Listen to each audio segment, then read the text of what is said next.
Hi everybody, this week we're going to talk about hotels and bars. And one of my favorite that I have to show you is right behind me. It's called the Hotel Monteleon. Now, 5 generations have had this hotel. Going back to the late 1800s, Mr. Antonio Monteleon came over. He was an immigrant from Sicily, Italy. He was a shoemaker. And he came over here and saw some opportunity to buy this. It now has 500 rooms. And I'll tell you a little bit more about it when we get in there.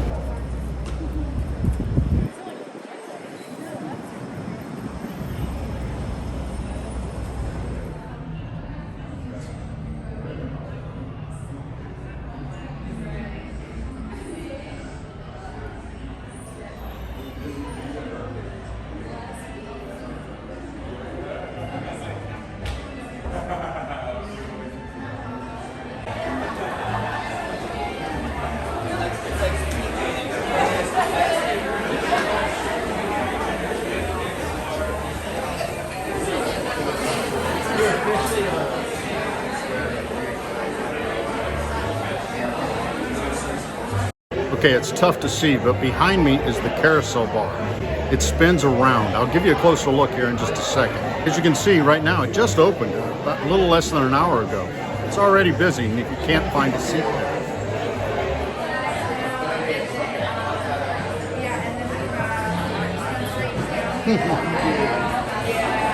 It's changed in that way. Yeah. We're still not eligible.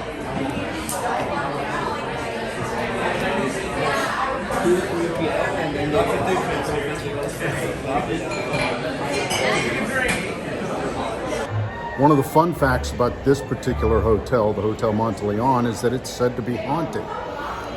Quite a while back, a toddler passed away in one of the rooms here. His name is Maurice. Apparently, he's very playful and he runs around here and plays with guests from time to time. Another story is that some of the elevators may stop at a floor that they weren't intended. And when people get off the floor, they'll walk down a hallway and all of a sudden see children playing.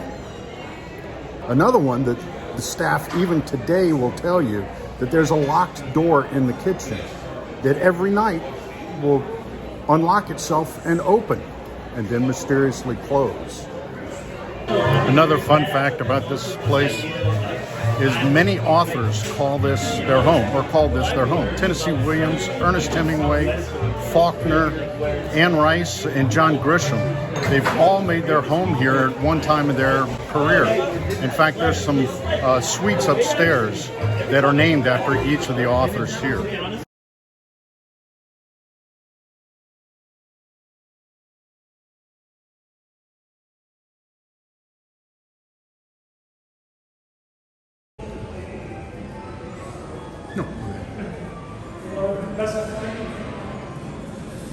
When it comes to hotel bars, we're at arguably one of the best in the country. It was voted the #1 hotel bar in the Americas by, who was it by? It was, I want to say USA Today or one of those, but Condé Nast has recognized this as one of the best hotel bars. This is the Sazerac Bar, named after the famous cocktail, the Sazerac, which I'm going to have these guys make one for us.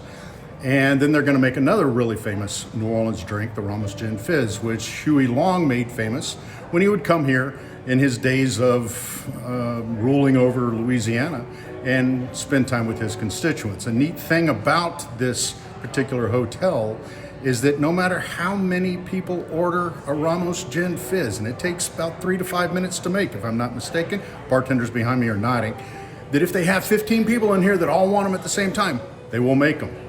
Now in my bars, you don't do that.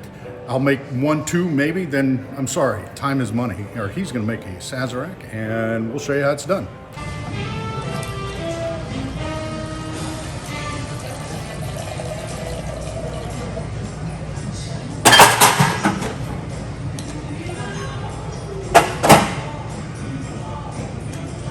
What's the history behind the Sazerac? So, this cocktail was invented at a apothecary that Antoine Peychaud owned. He used to put cognac and bitters in an eggshell and that was what he called his Sazerac. Later, when what was going around killing all the grapes and making cognac really not so readily available, in the mid 1800s, they switched to rye whiskey instead because it was a lot easier to get in the South than cognac. All right, Oh my so God, I'm just so nervous. I can't do this. I know, I always overthink it now. You want to start by chilling down your glass. And you're going to add about 2.5 ounces of your gin. What's that? 2.5 ounces of what? Of your gin. All right. An ounce of your simple syrup. 3/4 ounce of your lemon and lime juice. An ounce and a half of your egg whites. And 2 ounces of your heavy whipping cream. Those are egg whites, And heavy whipping cream. heavy whipping cream. Yep. This is a low calorie. Most definitely. Okay. And a few dashes of your orange flower water. All right. And of course, I'm gonna have to post a link to the recipe. Yeah, definitely. So do a little bit of a dry shake just to get everything mixed up. And then we're gonna add a little bit of ice. And the object is to get it cold and fluffy, but not to dilute it too much. So we just put in a few ice cubes. And shake. And shake. A minute. How long? You typically shake until all of your ice cubes are gone. Oh, that's a good one. I hadn't heard that. I think 2 to 3 minutes. Yeah. Based on, I mean, we do have a little bit of a cheater. We use the shaker balls that help to break up the ice a little bit easier and faster.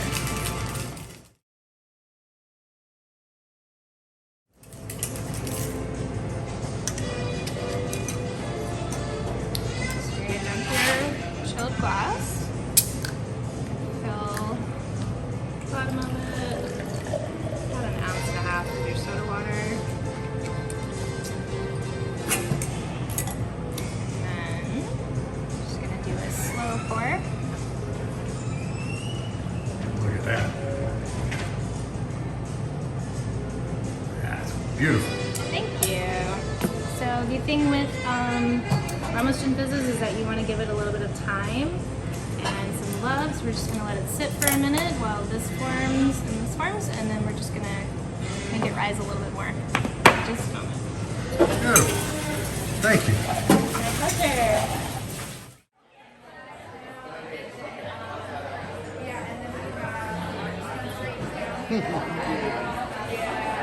It's changing that way. Yeah. We're still not having it.